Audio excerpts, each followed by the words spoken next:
Student काफी आप लोगों के भाई कमेंट आ रहे थे कि भैया हमें जल्दी से क्लास 12th हिंदी के मोस्ट इंपोर्टेंट क्वेश्चन प्रोवाइड करवाइए जो कि हमारे गद्य खंड से हो। ठीक है, तो मैंने आपको पद्य खंड के तो ऑलरेडी प्रोवाइड करवा चुका हूं, काव्य खंड के तो आप लोग वो जाके विजिट कर लीजिएगा चैनल पर। आपका जो 25 फरवरी को पेपर होने वाला है एमपी बोर्ड एग्जाम का, ठीक है, तो यहाँ हिंदी से जितने भी आपको क्वेश्चन बता रहा हूँ बच्चों तैयार कर लेना। यहाँ पर अति महत्वपूर्ण प्रश्न देखेंगे आपके लिए। तो यहाँ पर पहला क्वेश्चन बच्चों कुछ इस प्रकार आपका पूछा जाता है, मैं आप लोगों को बताऊंगा, विधिवत सोल्यूशन भी साथ में मिलेगा। ठीक है, तो यहाँ पर स्टूडेंट पहला क्वेश्चन आपका बनता है इस चैप्टर से, यहाँ इस बुक से। ठीक है, तो यहाँ पर आपका है भक्तिन का वास्तविक नाम क्या था और वह इसे क्यों छुपाती थी। ठीक है, तो भक्तिन का वास्तविक नाम स्पष्ट रूप से पाठ में नहीं बताया गया है, वह आप जानते हो। वह अपने नाम को इसलिए छुपाती थी क्योंकि वह समाज और परिस्थितियों से बचना चाहती थी। ठीक है, उसकी स्थिति जैसी दास्ता हो गई थी और उसका नाम उसकी पहचान से जुड़ा था, इसलिए वह अपना नाम छुपाती थी जिससे वह बचना चाहती थी। ठीक है, ये आप आंसर लिख लीजिएगा। ठीक है,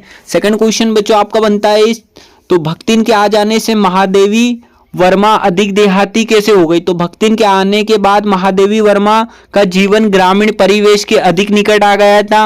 वे उसकी कहानियां, दुख और संघर्षों को समझने लगी, जिससे उनका दृष्टिकोण अधिक संवेदनशील और ग्रामीण जीवन से जुड़ा हो गया। इसलिए भक्तिन के आ जाने से महादेवी वर्मा अधिक देहाती हो गई। ठीक है बच्चों, एंड तीसरा क्वेश्चन है स्टूडेंट आपका कि लगान न चुकाने पर जमींदार ने भक्तिन को क्या सजा दी। ठीक है, को क्या सजा दी। तो यहाँ पर भक्तिन को उसके परिवार द्वारा लगान ना चुका पाने के कारण जमींदार ने दासी बना लिया और उससे कठोर परिश्रम करवाया जाता था और वह अमानवीय व्यवहार सहन करना पड़ता था। ठीक है, ये लगान ना चुकाने पर सजा दी।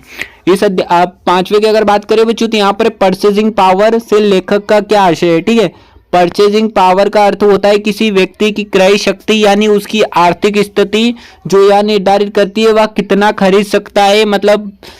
ठीक है, तो यहाँ पर स्टूडेंट वही आपके लिए तो यहाँ पर है कि यह एक व्यक्ति या समाज का आर्थिक क्षमता को दर्शाता है, जिसे परचेजिंग पावर का लेखक से आशय है। ठीक है, अगला क्वेश्चन है आपके लिए पांचवा, बाजार का जादू चढ़ने और उतरने पर मनुष्य पर क्या प्रभाव पड़ता है। बाजार का जादू चढ़ने पर मनुष्य पर बाजार की आकर्षक वस्तुओं की मोहजाल में फंस जाता है।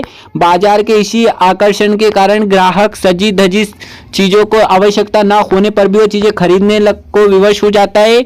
इस मोहजाल में फंसकर वह गैर जरूरी वस्तुएं भी खरीद लेता है, मतलब जो वो खरीदना नहीं चाहता है। स्टूडेंट अगर आप बात करूँ तो अगर आप मार्केट जाते हो, कपड़े के मार्केट अगर गए आप लोग, तो क्लॉथ मार्केट में बच्चों आपको जो आप चीजें खरीदना नहीं चाहते हो वो भी खरीद लेते हो, आपको वो भी पसंद चीज आ जाती है जो ना पसंद होती है। ठीक है, तो ये जादू ये इस चैप्टर से बताया गया है, बाजार का जादू चढ़ने और उतरने पर मनुष्य पर क्या प्रभाव पड़ता है। आप खरीद लोगे, अगर बाद में सोचोगे अरे यार मैंने ये ले लिया, पैसे नहीं थे, मुझे ये पसंद नहीं आ रहा, तो ये आपका बाजार का जादू है। ठीक है, अगला क्वेश्चन यहाँ पर है बच्चों आपका कि भाई लेखक जैनेन्द्र कुमार ने अनुसार बाजारूपण से क्या तात्पर्य। लेखक जैनेन्द्र कुमार के अनुसार, ठीक है, लेखक जैनेन्द्र कुमार के अनुसार बाजारूपण से उन्होंने व्यापारिक और बाजारी दृष्टिकोण की बात की है। इस शब्द का तात्पर्य यह है कि वस्त्र व्यापार श्रृंगारिक आदर्श और साहित्यिक उत्पादों के बाजारीकरण से ही हो सकता है। ठीक है, जहां सामाजिक और आर्थिक परिवर्तनों का वर्णन होता है, ये आपके लेखक जैनेन्द्र कुमार ने कहा है। ठीक है,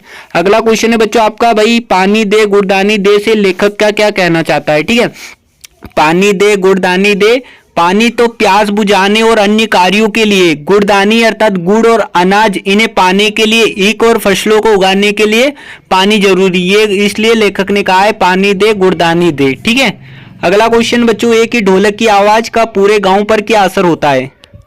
ढोलक की आवाज से रात की विभीषिका और सन्नाटा कम होता था। महामारी से पीड़ित लोगों को नसों में बिजली ऐसी दौड़ जाती थी, उनकी आंखों के सामने दंगल का दृश्य साकार हो जाता था और वे अपनी पीड़ा भूल जाती और खुशी खुशी मौत को गले लगा लेते थे। ठीक है, इस प्रकार ढोलक की आवाज मृत प्राय गांव वालों की नसों में संजीवनी शक्ति को भरकर बीमारी से लड़ने की प्रेरणा देती थी। यही है ढोलक की आवाज पर गांव का असर पड़ा था। ठीक है, अगला क्वेश्चन है बच्चों आपका शेर के बच्चे का असली नाम क्या था, उनके गुरु का नाम क्या था। ठीक है, तो ये क्वेश्चन आपका पूछा गया बच्चों, तो उसने बिना कुछ सोचे समझे दंगल में शेर के बच्चे को चुनौती दे दी।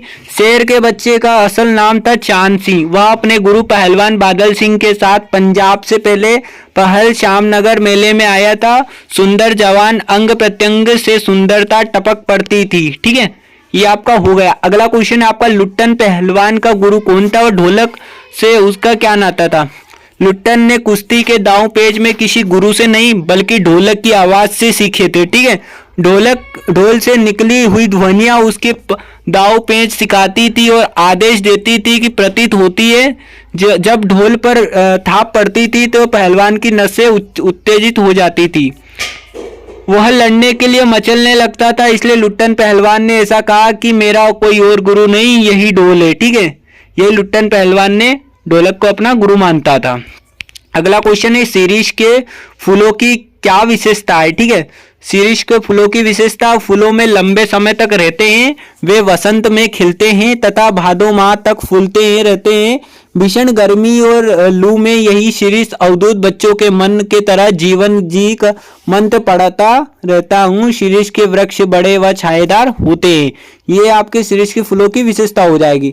अगला क्वेश्चन है आपका, स्टूडेंट शीरीष को कालजाई अवधूत क्यों कहा गया? आचार्य हजारी प्रसाद द्विवेदी ने शीरीष को कालजाई अवधूत इसलिए कहा है कि क्योंकि शीरीष का फूल सन्यासी की तरह सुख दुख परवाह नहीं करता है। शीरीष प्रचंड गर्मी से भी फलता फूलता है और उमस भरी गर्मी में अविचल रहता है। शीरीष के फूलों की सुगंध से लोग आगे बढ़ने को प्रेरणा लेते हैं। यही शीरीष के कालजाई अवधूत कहा गया है। अगला क्वेश्चन है, शीरीष के फूल को बहुत कोमल क्यों माना गया? शीरीष के फूल को कोमल इसलिए माना जाता है क्योंकि यह केवल भौरों के पैरों का दबाव सहन कर सकता है। संस्कृत साहित्य में शीरीष के फूल को कोमल माना गया है। ठीक है, अगला है, डॉक्टर भीमराव अंबेडकर की दृष्टि से आदर्श समाज की कल्पना क्या थी? तो डॉक्टर भीमराव अंबेडकर के अनुसार आदर्श कल्पना समाज का आदर्श स्वतंत्रता, समता और भ्रातृता अर्थात भाईचारे पर आधारित है। उसके अनुसार ऐसे समाज में सभी के लिए एक जैसा मापदंड था तथा उनकी रुचि के अनुसार कार्यों की उपलब्धता होनी चाहिए।